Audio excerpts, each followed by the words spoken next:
Hi everyone, so state of disaster has been extended again, and it will be extended again, and again, and again, and again, and again, and then maybe my daughter's grandchildren might look back and go, why do we have the state of disaster? Let's see what we can do to get rid of it.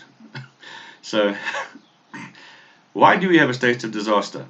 And with the deepest of respect to all those that have passed, whatever that number actually is, I'm sorry for their loss. There's also a lot of those people who died, I personally believe, could have been saved. Early interventions, early drug treatments. A lot of our healthcare workers that died, if government hadn't squandered or lost all that PPE money, they were high risks. They could have had adequate protective equipment.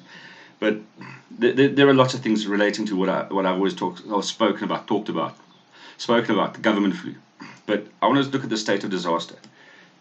Now, why do we still have a state of disaster? Because I can't figure it out. Well done, Joe. And I want to just ask you guys what you think, because right at the beginning, there was a chap, Ferguson, and he did some number crunching, and authorities all looked at his numbers and went, oh, we have a problem. And he had somewhere between 1 to 5% mortality rates. So when that came out, I remember sitting and pulled out the calculator and I started crunching some numbers, and I thought, holy crap, if this is the mortality rate, we're going to have like over 1 million dead people in Gauteng. This is terrible. And that was the fear that sparked the globe. And there's 1 million deaths as a reference point for Gauteng. Let's just do Gauteng. And then over time, we've realized that those numbers were wrong. That's all bullshit. It's like 0.003%, thereabouts. So the mortality rate sitting somewhere, and it's not flu, it's SARS-CoV-2 or others misdiagnosis. So that there is the equivalent of a mild to severe influenza season, sick season. It's nothing out of the ordinary. We've experienced this many times before, and we never had a state of disaster. This is where I'm going. So if Cyril said, oops, we got this, we've got a potential state of disaster, we need to implement or put measures in place to try and stop this great loss of life and everything. So there must have been a point to say, this is what we work at. So let's just say, for instance, it's 1 million. So we've got a state of disaster that's been put in place.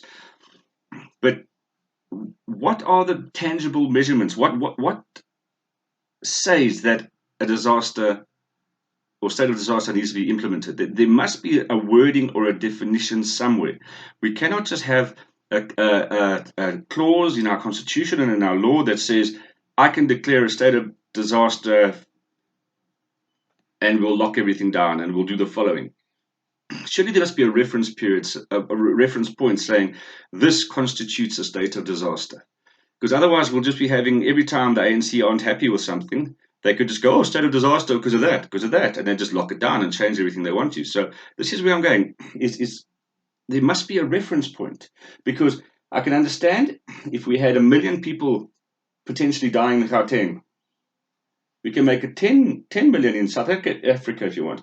So there, and we declared a state of disaster here. But in 3 months' time, we're still sitting down here somewhere. It's a year later, and we're sitting down here somewhere. So where's the threshold? Where's that actual tangible measurement? Where's that value that we use to say this is a state of disaster? Because in reality, where we're sitting with Corona, COVID here, we got bad flu there, cancer, heart disease, car accidents, crime.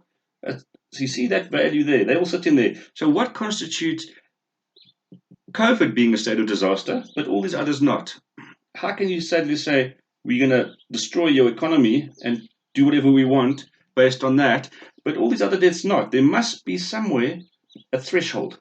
There must be something saying if deaths exceed X, and if destruction of e-commerce and industry exceeds X, and if loss of human life or loss of infrastructure exceeds a threshold value, then we have a state of disaster, a state of emergency, all those things can be put in place.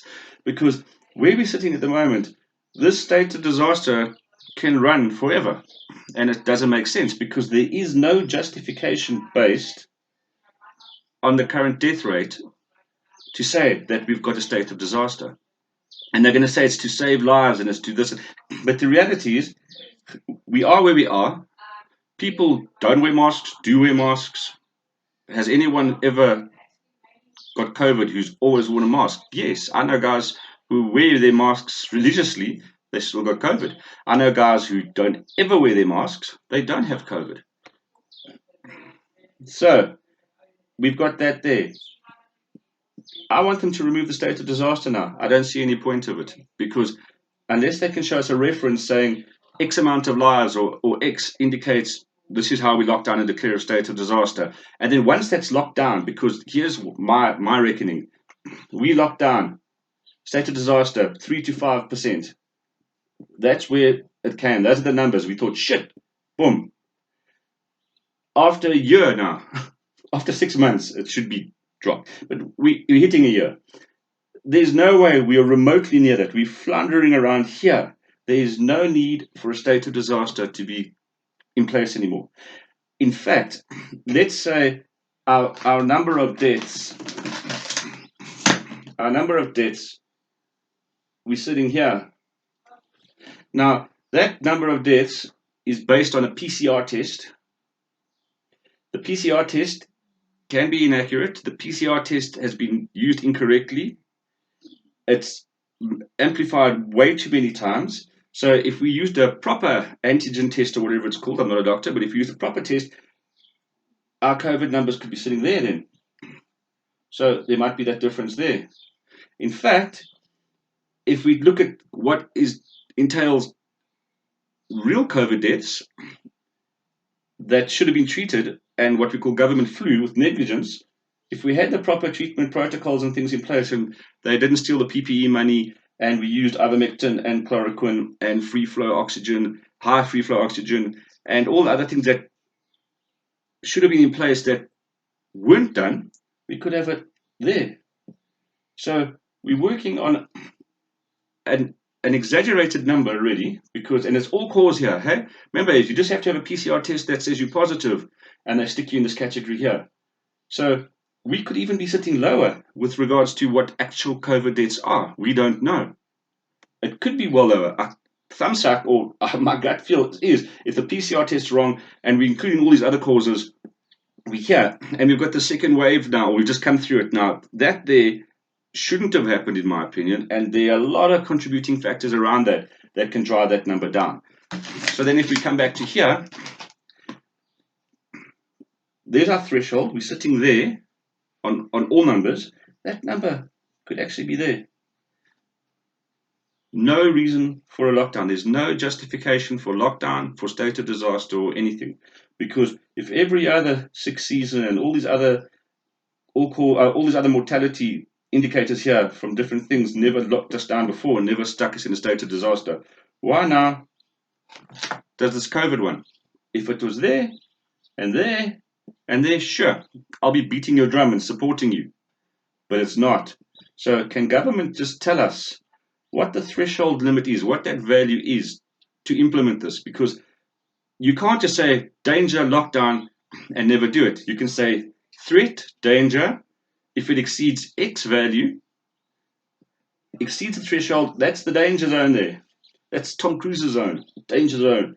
So if we're going into that, fine, we'll have a lockdown, we'll have a state of disaster. But if it drops down that threshold, then it should be lifted. So there's no absolute criteria indication that I can see that I've been made aware of. If there is, please, I'd like to see it and share it with me. The state of disaster is just a political tool. It's become a propaganda tool. As citizens, we need to start demanding. They need to explain to us the thresholds. We need to see behind us. We need to start challenging this because our democracy and our constitutional rights are being stolen. Believe me, the people will sit and be terrified, and everyone's so worried about dying, and everyone's so worried about getting the virus, and everyone's so worried about covering up and everything, that we miss all the shit that's going on in the background. And this is how societies and crazy governments work. So can we just ask for that? Because I I demanded actually at the Sona tonight. Can one of the opposition parties just stand up and ask that question, please? We need the actual numbers, like I've explained there. You explain to us how this works and why it should still be there when this is nothing compared to what they first said it would be. Thanks for the time for the rant.